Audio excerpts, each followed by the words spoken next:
If you want to change the login PIN on your Windows computer, we can do that through the settings.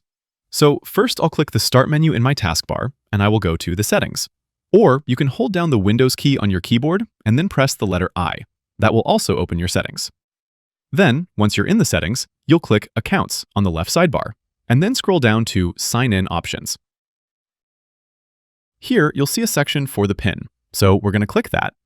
And if you have this already set up like I do, we'll see an option to change the PIN. This will ask for your current PIN, and you can then enter the new PIN and confirm it.